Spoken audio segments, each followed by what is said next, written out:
નમસ્કાર, આપ જોઈ રહ્યા છો Spark Today News. Ward number 4ના વિસ્તારમાં જલારામ નગરમાં સ્થાનિકો દ્વારા માંગ કરવામાં આવી હતી કે પેવર બ્લોક નાખવાની જે કામગીરી છે તે હાથમાં લેવાની હતી। તેને જ અંતર્ગત જે પેવર બ્લોક નાખવાની જે કામગીરી હતી તેને અંતર્ગત ખાતમુહૂર્ત કરવામાં આવ્યું।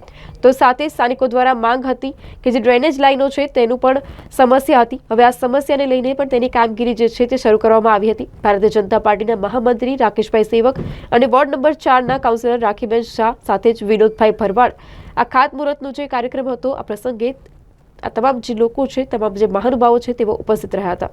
આજે Bharatiya Janata party Vadodara મહાનગરના ward number 4માં લોકપ્રિય કાઉન્સિલર શ્રીમતી રાખીબેન શાહ કે જેઓ બીજી ટર્મના કાઉન્સિલર છે, એઓ કાયમ લોક ઉપયોગી જન ઉપયોગી કામ લોકો વચ્ચે રહીને કરતા હોય છે।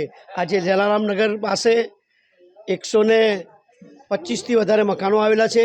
ત્યાં પેવર બ્લોક લોકોની સુખાકારી માટે, લોકોને સ્વચ્છતા માટે આજે પેવર બ્લોક નાખવામાં આવી રહ્યા છે। તો આજના આ કાર્યક્રમ સંદર્ભે હું જલારામ નગરના સૌ રહેવાસીઓને હાર્દિક શુભેચ્છા પાઠવું છું કે આવું સુંદર કામ ભારતીય જનતા પાર્ટીના અમારા કાઉન્સિલરો કરી રહ્યા છે, તો એમને હું આભાર અને અભિનંદન પાઠવું છું। આજનો આ કાર્યક્રમ, આજનો આ ખાતમુહૂર્ત પેવર બ્લોક કુલ મળીને 7.5થી વધારે લાખના આ કામો છે અને આ રહેવાસીઓ માટે સેવા વસ્તીનો કાર્યક્રમ છે। સૌને હાર્દિક શુભેચ્છાઓ, અભિનંદન। પહેલાં તો આજે વોર્ડ નંબર 4માં જલારામ નગરમાં પેવર બ્લોક નાખવાની કામગીરી હાથમાં લીધી છે। સ્થાનિકોની માંગ હતી કે અહીંયા ડ્રેનેજ લાઇનનો બી પ્રોબ્લેમ છે, તો ડ્રેનેજ લાઇન અને પેવર બ્લોક બેઉ નાખવાના છે।